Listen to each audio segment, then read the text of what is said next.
Hello student, स्वागत है आपका अपने यूट्यूब चैनल पर। आज हम उड़ाएंगे वेक्टर को जेड से एकदम। आपको अगर वेक्टर बिल्कुल भी नहीं आता, आप वेक्टर से घबराते हो, तो आपको शुरू से लेकर अंत तक वीडियो को पूरा देखना है, जिससे आप अपने बोर्ड एग्जाम में बहुत अच्छा स्कोर कर सकते हो। इसी एक वीडियो में आप वेक्टर को पूरी तरह से खत्म होते हुए देखोगे। तो शुरू करते हैं डेफिनेशन से पहले। वेक्टर की डेफिनेशन क्या होती है अगर आपको पता है तो? वेक्टर की डेफिनेशन में क्या होता है, वेक्टर के पास एक तो होता है मैग्नीट्यूड, दूसरा उसके पास डायरेक्शन होती है, तीसरा वो वेक्टर रूल को फॉलो भी करता है। वेक्टर का जो रूल होते हैं उनको फॉलो भी करता है। मैग्नीट्यूड, डायरेक्शन और वेक्टर रूल को फॉलो करना चाहिए, ये उसकी डेफिनेशन में हो जाएगा।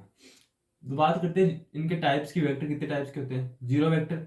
जीरो वेक्टर जहां से खत्म वहीं पे शुरू हुआ, मतलब जहां से शुरू हुआ वहीं पे खत्म हो गया, वो कहलाता है जीरो वेक्टर।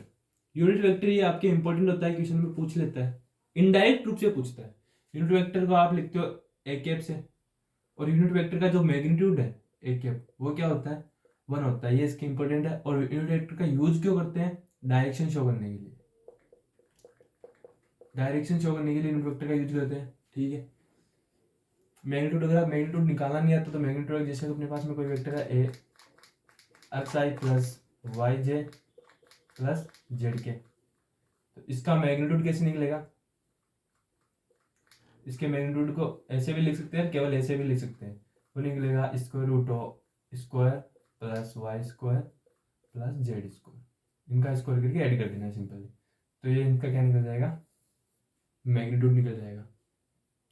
कोइनिशियल वेक्टर क्या कहते हैं? जिनका स्टार्टिंग पॉइंट क्या हो, एक ही हो, वो कहलाते हैं कोइनिशियल वेक्टर। जैसे दो वेक्टर है, ए वेक्टर बी वेक्टर, आप देख सकते हो यहाँ पे दोनों का स्टार्टिंग पॉइंट एक ही है, तो ये दोनों वेक्टर क्या कहलाएंगे? कोइनिशियल वेक्टर। कोलिनियर वेक्टर क्या होते हैं? कोलिनियर बोल दो या फिर पैरेलल बोल दो। जैसे दोनों ये दो वेक्टर है, वो एक दूसरे के क्या पैरेलल है। तो अगर दो वेक्टर ए वेक्टर और बी वेक्टर एक दूसरे के पैरेलल है, तो इन्हें इस प्रकार लिख सकता है, A vector equal to lambda B vector. अब देखते हैं इनका एडिशन कैसे होता है। दो वेक्टर दिए हुए हैं और उनका हमें एडिशन पूछा है, तो इनके लिए दो रूल दिए हैं वेक्टर में। फर्स्ट है ट्राइंगल लॉ और सेकंड है पैरेललोग्राम लॉ। ट्राइंगल लॉ में क्या होता है, जैसे दो साइड है, ए वेक्टर ये और बी वेक्टर ये दोनों सेम डायरेक्शन में है, मतलब जिस तरफ ए जा रही है वहीं से बी स्टार्ट हो रहा है, जहाँ ए खत्म हो रहा है वहीं से बी स्टार्ट हो रहा है। लेकिन जो सी है, इन दोनों की क्या है, अपोजिट में है, तो इन सी की वैल्यू क्या होगी? ए वेक्टर प्लस बी वेक्टर। ए वेक्टर इधर जा रहा है, बी वेक्टर इधर है, तो इनका रिजल्टेंट किधर होगा? इधर होगा, अपोजिट डायरेक्शन में। सेम इसी प्रकार पैरेललोग्राम लो है, इसमें क्या करना है, दो साइड है अपने पास, एडजेसेंट साइड मतलब पड़ोसी साइड, ये ए वेक्टर ये बी वेक्टर दोनों पड़ोसी है, इनका रिजल्टेंट किधर जाएगा? डायगोनल में। तो सी क्या होगा? ए वेक्टर प्लस बी वेक्टर, ए वेक्टर प्लस बी वेक्टर हो जाएगा सी, ठीक है। अब बात करते हैं, ये थोड़ा सॉरी, यहाँ पे एक इक्वल वेक्टर रह गया था। तो इक्वल वेक्टर में क्या था? दो वेक्टर है, ए वेक्टर और बी वेक्टर, ठीक है। A vector A one I cap, B one J cap, C one K cap, और बी वेक्टर जो है A two I cap, B two J cap, C two K cap है। तो अगर question ने कहा है दोनों ए वेक्टर और बी वेक्टर इक्वल है, तो आपको क्या करना है? सिंपल है, ए वेक्टर का मैग्नीट्यूड बी वेक्टर का मैग्नीट्यूड बराबर होगा, दूसरा इनके कंपोनेंट्स बराबर होंगे। कहने का मतलब आई वन जे वन के वन के कोफिशियंट बराबर होंगे। यहाँ पे ए वन किसके बराबर? ए टू के, बी वन किसके बराबर? बी टू के, सी वन किसके बराबर? सी टू के। ये चीज होगी इक्वल वेक्टर, मैग्नीट्यूड भी इक्वल और जो कंपोनेंट है वो भी इक्वल होंगे एक दूसरे के, ठीक है। इक्वल वेक्टर हो जाएगा। उसके बाद में देखते हैं प्रोडक्ट कैसे निकालेंगे दो वेक्टर का।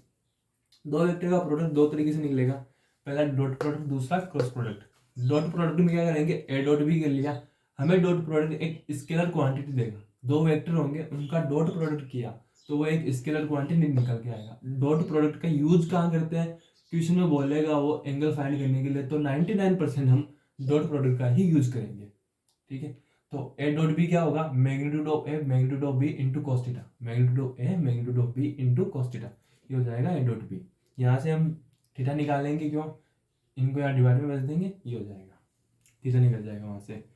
अगर वेक्टर जो है इस तरह कंपोनेंट्स में दिए हुए हैं, तब ए डॉट बी कैसे निकलेगा? A one A two multiply plus B one B two plus C one C two. A dot B फिर कैसे निकलेगा? A one A two plus B one B two plus C one C two, ऐसे निकल जाएगा ए dot B. दो तीन important बातें आती है डॉट प्रोडक्ट में। अगर किसी ने कहा है ए वेक्टर और बी वेक्टर परपेंडिकुलर है, मतलब क्वेश्चन बोलेगा दो वेक्टर है, दोनों एक दूसरे के परपेंडिकुलर है, तो हमें क्या करना है? उनका डॉट प्रोडक्ट जीरो कर देना है। डॉट प्रोडक्ट जीरो करने से मतलब है A one A two B one B two C one C two को जीरो कर देना है, ठीक है। दूसरा पॉइंट ये आता है ए डॉट ए, मतलब उसी वेक्टर को उसी से डॉट प्रोडक्ट किया, सेम वेक्टर को उसका डॉट प्रोडक्ट किया, तो उसकी वैल्यू होती है मैग्नीट्यूड ऑफ ए का स्क्वायर। जैसे अगर यहाँ पे लिखा हो एक्स डॉट एक्स, तो ये क्या होगा, एक्स स्क्वायर होगा। ठीक है, इंपॉर्टेंट प्रॉपर्टी आ गई। उसके बाद में तीसरा है आई को आई से गुणा किया, जे को जे से और के को के से, डॉट प्रोडक्ट करना है तो वो 1 होगा। अगर आई को किसी दूसरे के साथ ले रहे हो, जे को किसी दूसरे के साथ ले रहे हो और के को किसी दूसरे के साथ, आई को जे के साथ, जे को के साथ और के को, तो इनका 0 होगा। सेम सेम के साथ 1 हो जाएगा, बाकी के साथ में 0 हो जाएगा। अब आते हैं क्रॉस प्रोडक्ट पे बात करते हैं। ए क्रॉस बी, क्रॉस प्रोडक्ट हमेशा वेक्टर क्वांटिटी देगा। अगर वेक्टर क्वांटिटी है तो उसकी डायरेक्शन भी होगी, सिंपल सी बात है। तो ए क्रॉस बी क्या होता है, magnitude of N to magnitude of B into sine theta into N cap. ये एन कैप क्या है, एक यूनिट वेक्टर है जो कि ए और बी दोनों के क्या है, परपेंडिकुलर है। क्वेश्चन में आपको ये बोलेगा, 2 वेक्टर दे दिए होंगे, फिर बोलेंगे इन दोनों वेक्टर के परपेंडिकुलर एक ऐसा यूनिट वेक्टर निकालो, तब हम यहाँ पे एन कैप निकाल के देंगे उनको। एन कैप क्या है, दोनों ए और बी के परपेंडिकुलर है। अगर क्वेश्चन ने कहा है कि दोनों वेक्टर एक दूसरे के पैरेलल है, दोनों वेक्टर पैरेलल है, तब हम उनका क्रॉस प्रोडक्ट 0 कर देंगे। अगर अब आई क्रॉस आई, खुद का खुद से क्रॉस प्रोडक्ट, जे क्रॉस जे, के क्रॉस के, वो 0 होगा। अगर दूसरे से कर रहे हो तो इस प्रकार करना है, यहाँ पे आई जे के लिखा, जानना क्लॉकवाइज डायरेक्शन में। आई क्रॉस जे किया अगर आपने, तो वो इसका अगला रिजल्ट दे देगा, आई क्रॉस जे अगला ये के। अगर जे क्रॉस के कर रहे हो तो वो इसका अगला आई दे देगा। अगर के क्रॉस आई कर रहे हो तो इसका अगला जे दे देगा। ठीक है, ये लिखा हुआ आता भी हुआ। अगर डायरेक्शन उल्टी कर दी, जैसे यहां से यहां जा रहे हो, जे क्रॉस के किया, तो यहाँ माइनस आ जाएगा।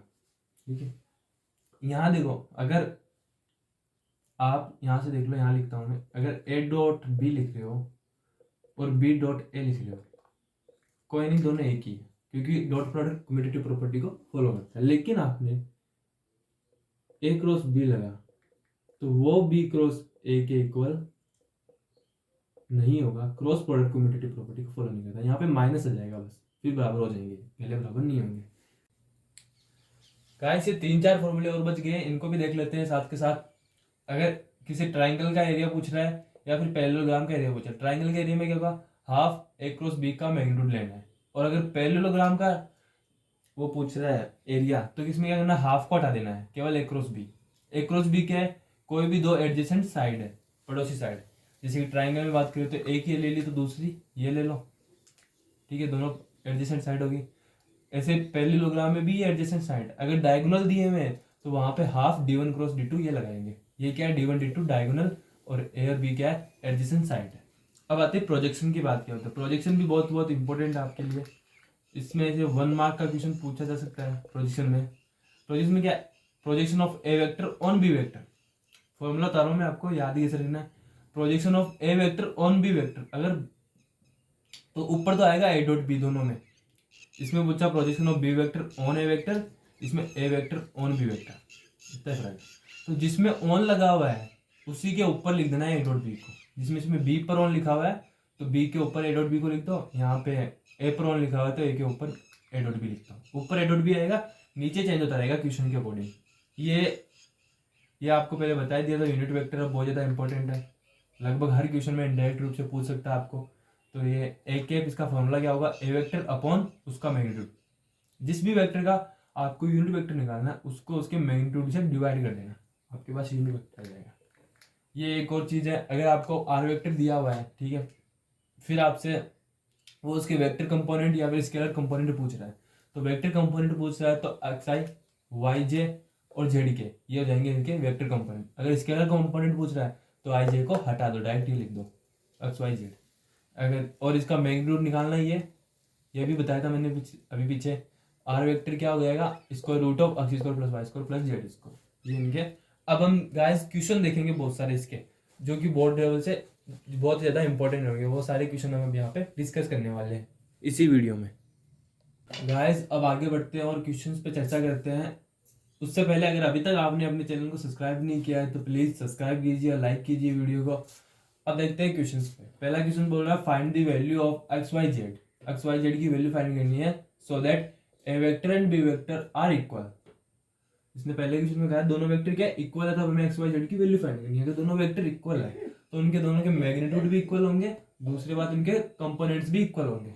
तो इसमें मैग्नीट्यूड से बात नहीं करें, हम केवल कंपोनेंट्स बात करें तो आई कैप और ये कैप इनका कोफिशिएंट बराबर होंगे, यानी कि एक्स किसके बराबर होगा 2 के, और जो वाई किसके बराबर होगा ये भी 2 के, और जो जेड है वो किसके बराबर होगा 1 के। इसका कोफिशिएंट क्या है 1 है।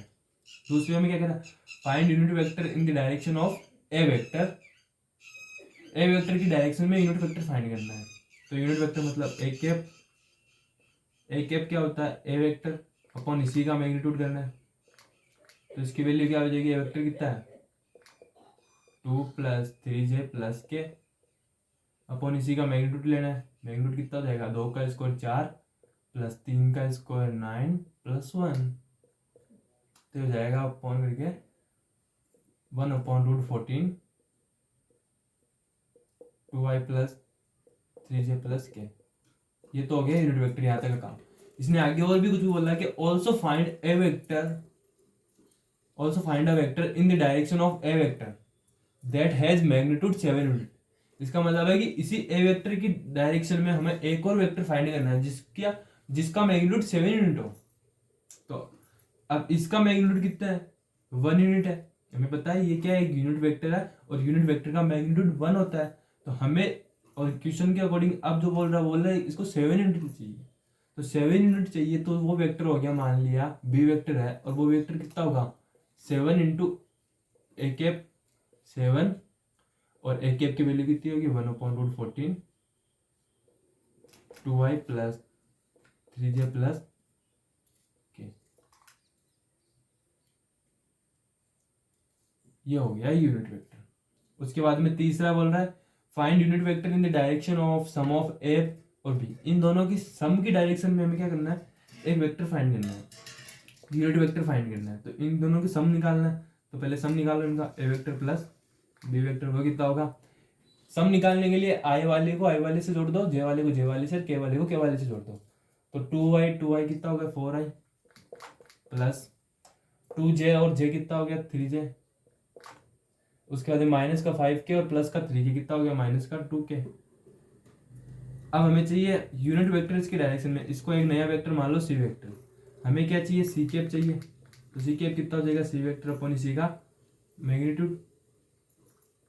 तो सी वेक्टर कितना है 4i + 3j - 2k अपॉन इसी का करना मैग्नीट्यूड। मैग्नीट्यूड कितना जाएगा 4 का 16 + 3 का 9 और 2 का 4।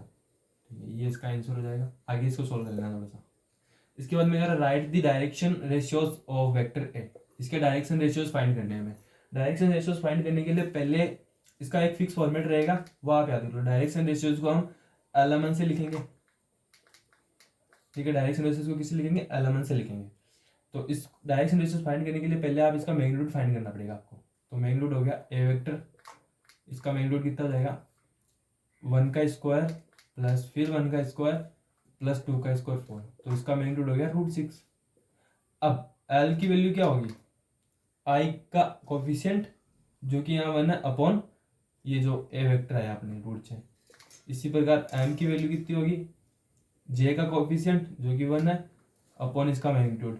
इसी प्रकार एन की वैल्यू कितनी आएगी -2, के का कोफिशिएंट -2 अपॉन इसी का मैग्नीट्यूड लिख दे रहा है जो कि अभी भी है √6। एलएमएन निकल गया। एलएमएन निकालने के लिए आई का कोफिशिएंट अपॉन इसी का मैग्नीट्यूड, जे का कोफिशिएंट अपॉन मैग्नीट्यूड, के का कोफिशिएंट अपॉन मैग्नीट्यूड।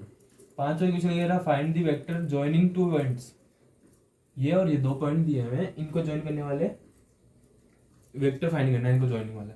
तो इस वाले पॉइंट को मैं मान लेता हूँ कि P है और इस वाले को Q मान लेता हूँ। हमें क्या फाइंड करना है PQ फाइंड करना है। तो PQ फाइंड करने के लिए क्या करो आप लास्ट वाले में से पहले वाले को घटा लो, मतलब माइनस में से इसको घटाओ, इसमें से इसको और इसमें से इसको घटा के लिख दो। तो ये बनेगा -1 -2 कितना माइनस का 3 आई, यहाँ पे -2 और -3 माइनस का 5k सॉरी 5j और यहाँ पे माइनस का 4 -0 तो माइनस का 4k। इनमें से इनको घटा के लिख दो। -1 में से -2 को करो, -2 से -3 करो, -0 से 0 कर दो। ये हो जाएगा आपका PQ वेक्टर। ठीक है, सो गाइस आगे बढ़ते हैं और छठे क्वेश्चन की बात करते हैं। क्या कह रहा है कि छठा question, consider 2 points P and Q with position vector OP ये दिया हुआ है और ओ क्यू ये दिया हुआ है, ठीक है। Find the position vector of a point R, एक पॉइंट आर है उसका पोजीशन वेक्टर फाइंड करना है, जो कि क्या कर रहा है, डिवाइड कर रहा है पी और क्यू को ज्वाइन करने वाली लाइन को 2:1 में डिवाइड कर रहा है, इंटरनली और एक्सटर्नली दोनों रूप में, ठीक है। तो डिवाइड वाले क्वेश्चन को किस प्रकार करेंगे, जैसे 2 पॉइंट रहेंगे हमारे पास में, पहला ये पी है और ये क्यू है, तो इनको ज्वाइन करने वाला ये पॉइंट आर है, ये पॉइंट आर जो है इसको 2:1 में डिवाइड कर रहा है। और ओपी के लिए क्या दिया हुआ है, ओपी वेक्टर कितना दिया हुआ है 3a वेक्टर माइनस 2b, और ये ओक्यू कितना दिया हुआ है a प्लस बी दिया हुआ है। अपने को क्या करना है, आर का पोजीशन वेक्टर फाइंड करना है। तो आर का पोजीशन वेक्टर फाइंड करने के लिए आप इसको इधर ले जाओ और इसको इधर ले जाओ, मतलब एक को तो इससे गुणा कर दो और दो को ओपी से गुणा कर दो और जोड़ के लिख देना, नीचे ये डिवाइड हो जाना है। तो आर का जो पोजीशन वेक्टर ओ आर है वो किसे लिखा जाएगा, 2 को तो कर दो इस 2 ओ क्यू प्लस 1 ओपी, 2 + 1 कर देना, नीचे इन दोनों को जोड़ दो। तो 2 ओ क्यू करोगे तो कितना हो जाएगा 2a plus 2b plus 1 OP करोगे तो कितना हो जाएगा 3a माइनस 2b। इसको डिवाइड किससे करना है 3 से, तो ओ आर वेक्टर कितना हो जाएगा 2a प्लस 3a 5 है अपॉन 3 और 2b माइनस 2b 0, बस ये हो जाएगा आपका O R vector. Question number 7 देखो क्या कर रहा है, शो दैट द पॉइंट, देखो इस क्वेश्चन के मैं आपको समरी बता देता हूँ आपको क्या, पी और क्यू को ज्वाइन करने वाला ये आर वेक्टर है जो पी और क्यू को 2:1 में डिवाइड कर रहा है। तो हमें इसका इंटरनल और एक्सटर्नल दोनों बताना था। इंटरनल तो बता दिया, एक्सटर्नल में क्या करना है, एक्सटर्नल रहेगा ना इसका, एक्सटर्नल रह गया। तो एक्सटर्नल में क्या करना है, बीच में यहाँ माइनस आ जाएगा, बाकी सब सेम रहेगा। तो यहाँ जब माइनस करेंगे एक्सटर्नल में क्या हो जाएगा ओ आर वेक्टर, जब एक्सटर्नली इसको डिवाइड करेगा तो सेम कुछ नहीं करना, बस यहाँ पे माइनस आ जाएगा, ये बनेगा 2 O Q minus O P upon 2 - 1। तो ओ आर वेक्टर कितना आ जाएगा 2 ओ क्यू, मतलब 2 ओ क्यू करोगे तो ये जाएगा, इसको करोगे ना 2 से multiply, 2 O Q 2a plus 2b minus OP करना है, तो माइनस का 3a प्लस का 2b, जब माइनस करेंगे इसको ओपी को तो ये जाएगा माइनस माइनस यहाँ से प्लस अपॉन 2 - 1 ये जाएगा 1। तो ओ आर वेक्टर कितना मिला आपको 2a माइनस 3a माइनस का a और 2b प्लस 2b 4b, ये मिल गया ओ आर वेक्टर। तो जब कभी भी आपको जैसे कि ये क्वेश्चन दिया हुआ है 2 पॉइंट दिए हुए होंगे पी और क्यू, ये इसको डिवाइड कर रहा है आर है, इसको डिवाइड कर रहा है जैसे कि 1 लेमडा में डिवाइड कर रहा है। तो लेमडा को इधर ले जाओ, 1 को इधर ले जाओ, बीच में प्लस माइनस एक्सटर्नल और इंटरनल की हो जाएगा। अगर इंटरनल बोल रहा है तो बीच में प्लस आएगा, एक्सटर्नल बोल रहा है तो बीच में माइनस आ जाएगा, लिख देना आ जाएगा आंसर।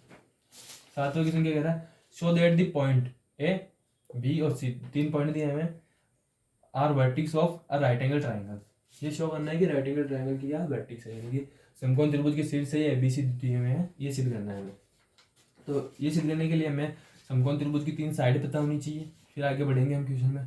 तो हम पहले ए बी निकालेंगे, बी सी निकालेंगे, सी ए निकालेंगे। ए बी कैसे निकलेगा, ये ए बी यहाँ से निकलेगा, बी में से ए को माइनस करके निकालना है, तो ये जाएगा 1 - 2 माइनस का आई कैप -3 माइनस का 4 -3 ये -1 माइनस माइनस प्लस, तो जाएगा माइनस का 2j, सेम इसी प्रकार माइनस का 5 और माइनस का 1 माइनस का 6k।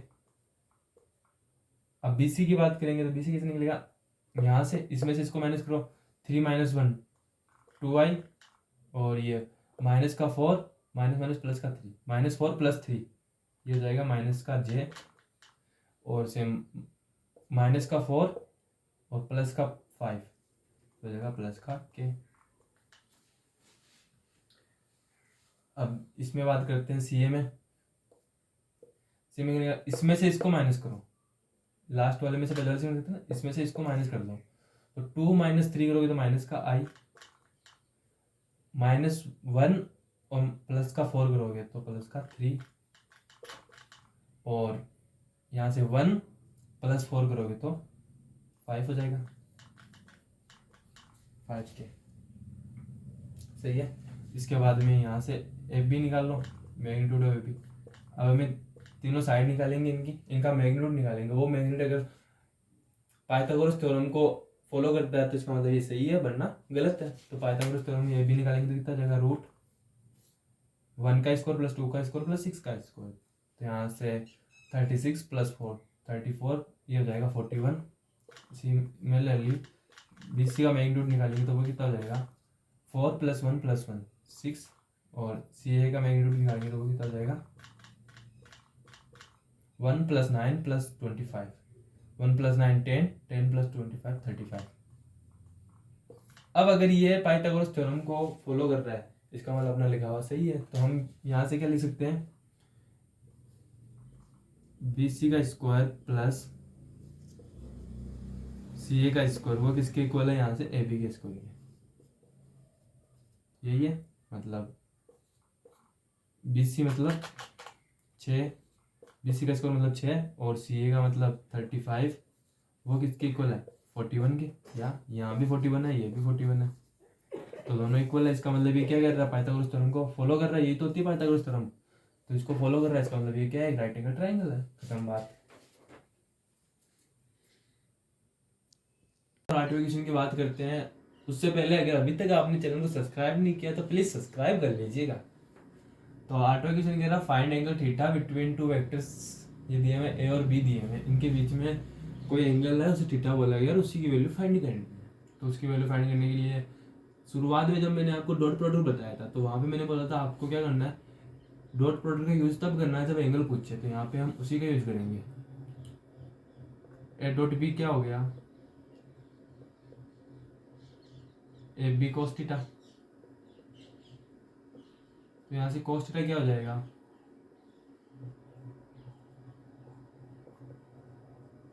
ए डॉट बी अपॉन, यही होगा। तो ए डॉट बी कितना हो जाएगा, आई को आई से, जे को जे से, और के को के से करना गुना, इसको इससे, तो 1 -1, और जब इसको करोगे तो -1, राइट। इसको किया 1, इसको किया -1, और इसको किया तो भी -1 मिला। नीचे इनका क्या आएगा, मैग्नीट्यूड। तो इसका मैग्नीट्यूड कितना आएगा, 1 + 1 + 1। सिमिलरली इसका मैग्नीट्यूड कितना आ जाएगा, 1 + 1 + 1। तो यहाँ से cos थीटा कितना होगा, ये हो जाएगा कैंसिल आउट, ये हो जाएगा -1 अपॉन में √3 × √3 कितना होगा, 3। तो ये हो जाएगा theta equal to cos inverse -1/3, था माइनस का 1/3। ये हो गया cos थीटा इक्वल टू क्या हो गया, cos इनवर्स -1/3। ठीक है। अब यहाँ 9 इसमें क्या करना है, इफ ए वेक्टर दिया हुआ है, बी वेक्टर दिया हुआ है, then show that A plus B और ए - बी क्या है, परपेंडिकुलर है। जब परपेंडिकुलर होंगे मतलब इन दोनों का डॉट प्रोडक्ट क्या होना चाहिए, 0। तो पहले ये दोनों निकालेंगे, फिर इनका डॉट प्रोडक्ट कर देंगे, क्योंकि क्या होगा, 0 होगा। तो यहाँ से ए वेक्टर प्लस बी वेक्टर क्या मिलेगा आपको, देख लो। इन दोनों को जोड़ना है, आई को आई से, जे को जे से, और के को के से जोड़ना है। 5 + 1 6 आई से -1 और +3, प्लस का 2j से -3 माइनस का 5 माइनस का 8 के, और ए वेक्टर माइनस बी वेक्टर कितना मिलेगा, दोनों को माइनस कर दो। 5 - 1 4i माइनस आई, और माइनस का 3 माइनस का 4j -3, और प्लस का 5 प्लस का 2 के। जब दोनों का डॉट प्रोडक्ट लोगे, इसको मैं मान लेता हूँ सी वेक्टर और इसको मैं मान लेता हूँ डी वेक्टर। तो यहाँ से अगर सी डॉट डी करूँगा तो कितना होगा, 4 को इन दोनों को मैं डॉट करना है, इन दोनों का और इन दोनों का। तो 6 को 4 से करूँगा 24, 2 को 4 से करूँगा तो माइनस भी तो है, माइनस का 8, और यहाँ से जब इसको करूँगा तो माइनस का 16, कुल मिला क्या है 0। मतलब सी डॉट डी क्या परपेंडिकुलर, सी और डी क्या था यही थे, इसका मतलब ये दोनों क्या एक दूसरे के परपेंडिकुलर है। क्यों? क्योंकि इनका डॉट प्रोडक्ट 0 आया है, इसका मतलब दोनों परपेंडिकुलर है, यही हमें प्रूफ करना था। हो गया। इसमें क्या कह रहा है, find projection of the vector A on B. तो मैंने जब प्रोजेक्शन का आपको बताया था तो ऊपर मैंने क्या बोला था आपको, ऊपर तो ए डॉट बी ही आना है, नीचे जिसके ऑन आया है उस पर लिख दो, नीचे क्या आएगा बी का मैग्नीट्यूड, ऊपर तो ए डॉट बी आना है, नीचे बी का मैग्नीट्यूड आएगा। तो ए डॉट बी करोगे तो कितना आएगा, यहाँ से 2 का आई से करोगे तो यहाँ से 2, प्लस 3 का 2 से करोगे तो 6, और प्लस 2 का 1 से करोगे तो फिर 2, अपॉन बी का मैग्नीट्यूड लेना है तो 1 + 4 + 1, 1 + 4 + 1, तो ये कितना आ जाएगा 8 + 10 अपॉन √6, ये इसका रिजल्ट रहेगा। इसमें क्या कर फाइंड a - b, मैग्नीट्यूड भी लगा हुआ है यहाँ, ठीक है, a - b का मैग्नीट्यूड फाइंड करना है। If two vectors are such that A vector ये है और ये बी है, ए वेक्टर का मैग्नीट्यूड 2 है, बी वेक्टर का मैग्नीट्यूड 3 है, और ए डॉट भी 4 है। तो हमें जब मैंने आपको शुरू में बताया तो आपको क्या बोला था, क्या आप ए डॉट ए अगर आपको दिखे तो आप इसे क्या लिख सकते हो, इसका स्क्वायर ऐसे लिख सकते हो, शुरू में बताया था मैंने आपको। तो वही काम यहाँ करने वाले हैं हम यहाँ पे। वो काम जब यहाँ करेंगे तो देखो क्या होगा, इसको मैं ऐसे लिख सकता हूँ a - b, इसका मैग्नीट्यूड है ही है, इसका जब मैं स्क्वायर करूँ तो इसको ऐसे लिख सकता हूँ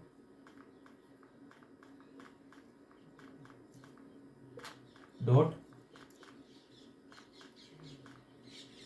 सेम उसी प्रकार तो किया था वहाँ पे ए डॉट ए को ए स्क्वायर लिखा था, यहाँ पे इसका स्क्वायर है तो इसको डॉट में ले सकते हैं, तो है जब इसको सॉल्व करोगे तो ए डॉट ए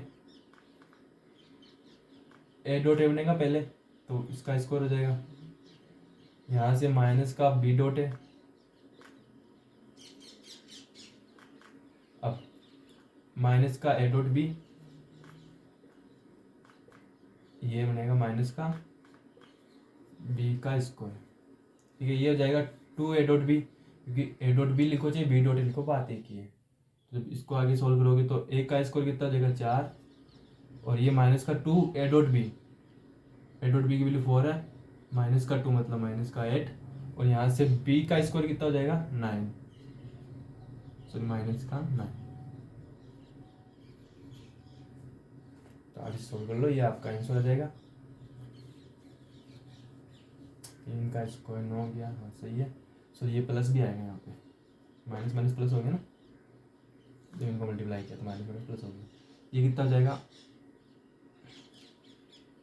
इसको मैं यहाँ पे लिख देता हूँ, देखो ये इधर ये चल रहा था तो ये a - b, इधर से स्क्वायर हटा दिया, उधर जाके रूट लग जाएगा, इधर कितना आएगा 4 माइनस का 4 प्लस का 9, माइनस का 4 और प्लस 9 कितने हो गए 5, ये आ गया a - b, यही निकालना ना, क्या गया ये रहा, ये निकालना था, ये आ गया। गाइस आगे बढ़ते हैं और अगले क्वेश्चन की बात करते हैं, ये दिया हुआ आपको, उससे पहले बता दूं सब्सक्राइब जरूर कर लेना चैनल को, क्योंकि आगे आपको इस चैनल पे बहुत सारे वीडियोस बोर्ड एग्जाम से रिलेटेड, कॉम्पिटिटिव एग्जाम से रिलेटेड, शॉर्ट ट्रिक से रिलेटेड इन मैथमेटिक्स मिलने वाले हैं, तो प्लीज सब्सक्राइब तो कर ही लो, क्योंकि आप ही का फायदा होने वाला आगे जाके, ठीक है। तो ये दिया हुआ है क्वेश्चन में x - a और x + a r दिया हुआ है, और बोला है कि ए वेक्टर जो है वो यूनिट वेक्टर है, फाइंड x वेक्टर का मैग्नीट्यूड, ठीक है। तो जब कभी भी इक्वेशन इसमें दिखे बीच में डॉट प्रोडक्ट है, a + b - b टाइप कुछ दिखे तो हम उसे ऐसे लिख सकते हैं, x वेक्टर का स्क्वायर माइनस ए वेक्टर का स्क्वायर, a + b - b करके a² - b² कर सकते हैं इसे, तो ये हो गया 8। क्योंकि क्वेश्चन ने खुद ने बोला है कि ए वेक्टर क्या यूनिट है, तो इसका मैग्नीट्यूड क्या होगा 1, देन x² - 1 हो जाएगा, ये कितना होगा 8 के इक्वल, तो यहाँ से x² कितना होगा, यहाँ से x² हो जाएगा 9, ये 1 आके इधर आके ऐड, तो ये कितना हो जाएगा √9, इट्स मीन +- 3, सॉरी प्लस ही 3 आएगा क्योंकि मैग्नीट्यूड है ना, प्लस में होगा। अब यहाँ पे क्या बोला, find unit vector perpendicular to each vector A plus B A minus B, where A और बी दिया हुआ, ए और बी दिया हुआ, और हमें एक यूनिट वेक्टर फाइंड करना है जो कि दोनों के क्या हो, परपेंडिकुलर हो, इसके और इसके। तो पहले ये दोनों फाइंड कर लेते हैं। ए प्लस बी इसको मैं सी वेक्टर मान लेता हूँ, और ए माइनस बी इसको मैं डी वेक्टर मान लेता हूँ। ठीक है, मुझे दोनों फाइंड करने हैं। तो ए प्लस बी करूँगा तो 1 को इससे जोड़ेंगे तो 2y, और जब इसको जोड़ूंगा तो 3j, और जब इन दोनों को जोड़ूंगा तो 4k, ये मिलेगा। सिमिलरली जब इनको माइनस करेंगे तो 1 - 1 0i, और यहाँ से माइनस का j, 2 माइनस करेंगे, और इसको करें जब माइनस करेंगे तो माइनस का 2k, ये मिला। अब क्या करना है, जैसे ये हो गया सी वेक्टर और D vector. Unit vector find करना होता तो कर लेते, ठीक है, लेकिन इसमें परपेंडिकुलर भी होना चाहिए। जब मैंने आपको ए क्रॉस बी बोला था तो उसका फॉर्मूला दे दिया मैंने, ये into sine theta into N cap, ये बोला था। ये एन कैप क्या था, इन दोनों के परपेंडिकुलर था। मतलब हमें क्या करना होगा, इन दोनों का क्रॉस प्रोडक्ट निकालना है। क्रॉस प्रोडक्ट निकालने के बाद में तो काम इजी हो जाएगा। ठीक है, जब इनका क्रॉस प्रोडक्ट निकालेंगे तो क्या होगा, सी क्रॉस डी। क्रॉस प्रोडक्ट निकालने के लिए सारणी बनाना पड़ेगा, डिटरमिनेंट बनाना पड़ेगा। आई जे के हो गया ये, तो यहाँ से कितना होगा 2 3 4, 0 माइनस का 1, 0 माइनस का 1, और ये माइनस का 2। इसको सोल्व करोगे तो सी क्रॉस डी कितना आएगा, आई। जब इनको ऐसे करोगे तो सोल्व, माइनस का 6 प्लस का 4 माइनस का 2 माइनस का जे। जब इसको सोल्व करोगे तो माइनस का 4, और जब इस के की बारी आएगी तो क्या करेंगे, माइनस का 2। तो सी क्रॉस डी कितना मिलेगा हमें, इस सी क्रॉस डी को नया वेक्टर मान लेते हैं, ई वेक्टर। ठीक है, तो ये मिलेगा 2y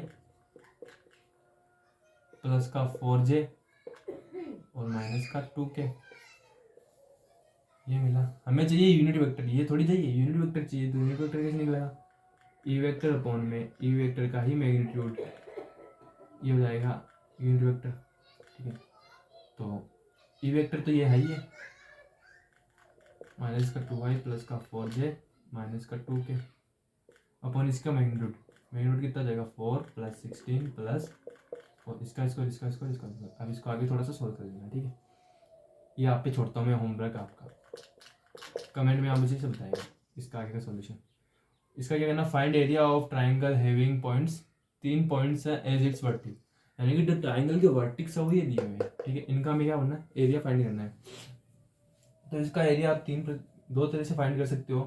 पहला तो आपको क्या करोगे, इनके 2 एडजेसेंट साइड निकालो, ए बी निकालो और बी सी निकालो, दोनों एडजेसेंट साइड निकलेगी। कैसे निकलेगा, इसमें से इसको माइनस करो, इसमें से इसको माइनस करो, ए बी और बी सी निकलेगा। फिर इनका क्रॉस प्रोडक्ट निकाल लेना, क्योंकि हमें पता था शुरू में मैंने आपको फॉर्मूला दिया था, half A B cross B C. ये इसका क्या हो जाएगा, एरिया ऑफ ट्राइंगल। हाँ, ऐसे करो तो ऐसे करो, ठीक है, लेकिन जब 3 वर्टिक्स दिए हुए तो आप एरिया इसका ऐसे भी निकाल सकते हो, हाफ, तीनों वर्टिक्स से एक डिटरमिनेंट बना दो, 1 1 1, फिर यहाँ से 1 2 3 और यहाँ से 2 3 1। तो जब इसको भी सॉल्व करोगे तो भी सेम ही आंसर आने वाला है। तो आप मुझे इसका भी आंसर कमेंट में बताओगे, इसका आंसर भी मुझे कमेंट में चाहिए। 14 नंबर क्वेश्चन की तरह, find area of parallelogram was adjacent side, ये दी है, दोनों एडजेसेंट साइड दी है। जब दोनों एडजेसेंट साइड दी हुई है तो पैरेललोग्राम का हम एरिया किस प्रकार फाइंड करेंगे, ए क्रॉस बी करना है। तो ए क्रॉस बी कैसे निकलेगा, इस तरह से, जैसा इस क्वेश्चन में निकाला था ए सी क्रॉस डी, तो जैसे ए क्रॉस बी निकालो, फिर उसका मैग्नीट्यूड करो, जो भी आंसर आएगा कमेंट में बता देना। ठीक है, सो गाइस, उम्मीद है कि आपको ये वीडियो देख के बहुत ज़्यादा आपके बोर्ड एग्जाम में हेल्प होगी। ठीक है, पढ़ते रहो, करते रहो और बोर्ड एग्जाम में अच्छा